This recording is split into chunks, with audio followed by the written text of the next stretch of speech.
Right, here's my Sports Cub replica, and I've removed the seat for access so I can remove the fuel tank.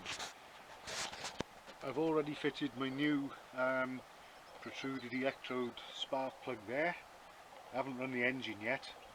I cleaned the carburettor out last night. I took the nut off the bottom of the jet holder there, and there was quite a bit of silt in there again because it was starting to misfire and play up at near full throttle, and I think that was down to the dirt in the carburettor possibly, rather than anything electrical, although the protruded electrode is still a short reach plug, but it's got what's called a protruded electrode. It's a long nosed electrode on it.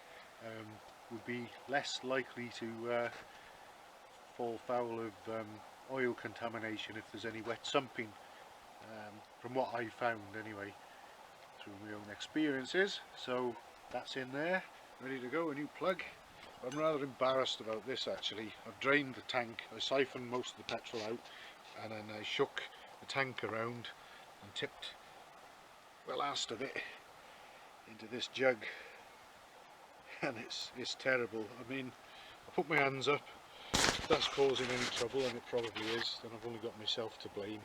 And if I run my finger around inside the filler hole there, there's a lot of rust inside that tank. Now, to be fair, before everyone jumps on it and says, or anyone jumps on it and says, oh, that'll be the E10 fuel, this tank was quite rusty, in fact very rusty, when I bought it about 35 years ago. In fact, it was so rusty it was noticeably thinner. These Tiger Cub tanks are very thick, but it was noticeably thinner in places than they usually are, but there's still a lot of metal left, and I wasn't worried about it, so I used it, and it was very rusty inside. But obviously it's had time to stand and rust some more. Well, I'm not going to clean it out and put any sort of liner in it, but what I'm going to do is I'm going to clean it out by probably putting loose chippings inside it and shaking it around, and possibly washing it out with high pressure water and stuff like that. But I'm not going to put a liner in it because I've had trouble with bikes that have come here from customers that have had linings in the tanks, and some of them have ended up, the lining actually dissolves in the petrol, goes through to the carburettor and the engine with it, and I've known it actually glue throttle slides closed or open, and in one instance it even glued an inlet valve which was partially open in an engine, glued it in its guide, and when I kicked it to start it, there was actually damage done because the piston came up and hit the valve that was stuck there. So I'm dead against putting any sort of liners in the tanks, but I'm going to give it a damn good cleaning, and feel really bad about that and really silly. I didn't think it was going to be that bad, I've got to say. There'll be some real sediment in the bottom of that, no doubt. It's settling already, but plain to see it's filthy. So I'm going to deal with all this, and then after I've sorted that out, like I say, if it still misfires after that's done, with that change of spark plug, well, it'll narrow things down. It'll make it harder to think up what might be wrong, but it will narrow things down some degree, I guess. Let's see how we go after I've sorted this out, I think. Right, I've been shaking the fuel tank around with some chippings inside it.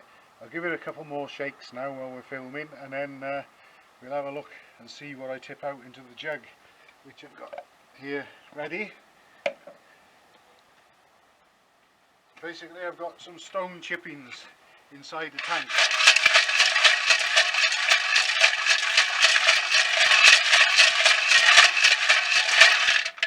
Just giving an example of what I've been doing a lot more of than this.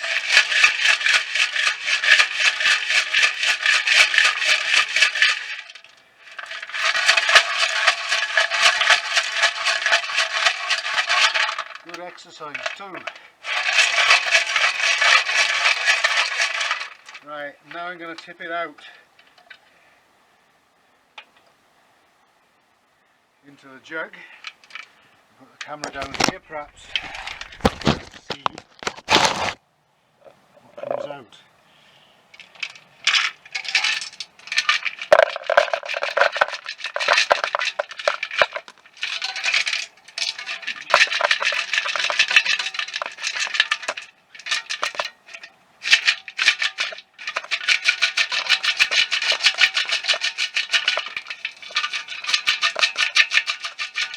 Unfortunately, the filler neck protrudes into the tank a little way. Not as much as on some modern machines, but it's difficult to get every last bit, every last chipping out, but they're quite discoloured.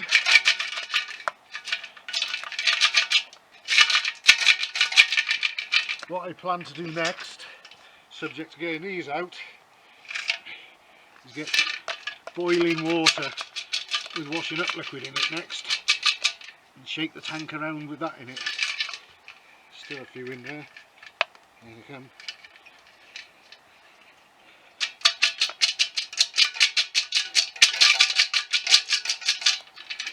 I've actually got a £1 coin trapped in a tank of my Trials Cub from years ago when I was filling up, and my hand slipped with my change that I got out of my pocket and I dropped the coin into the tank. But I know I've always got £1's worth in the tank. And it can stay in there and rattle around and help keep the tank clean, I suppose, maybe.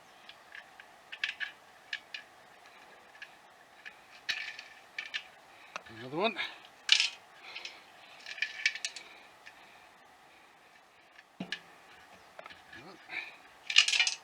Not many left in there now. Oh, giant cat.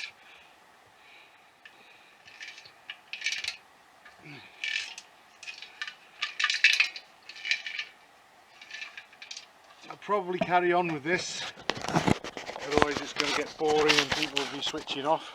I'll get the last few chippings out and then we'll see what impact we've had on it.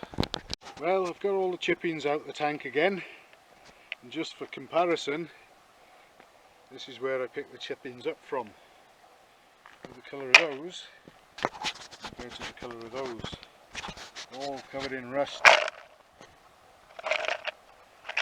What I'm going to do next is I'm going to actually wash the tank out with very hot water, well boiling probably, and some washing up liquid. Put some gloves on because it'll be too hot to handle, and give that a good shake around and wash it out a few times, and things should be a lot better than they were at least. So that'll be a huge step in the right direction, I think. After the dry chippings, I washed this tank out with chippings in there again and a kettle full of boiling water with a good dose of washing up liquid, and shook it all around and emptied it out.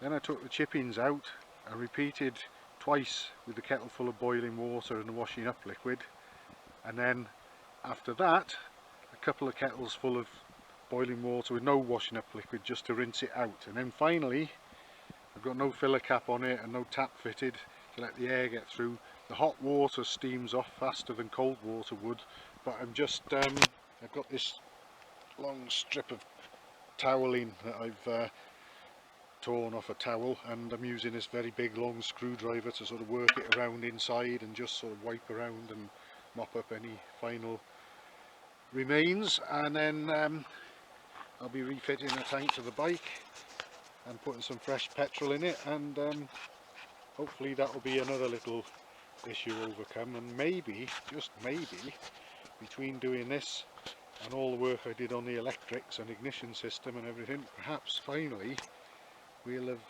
put that misfire and stutter to bed with any luck. But I'm aiming to find out soon anyway, so we'll keep an eye on what happens.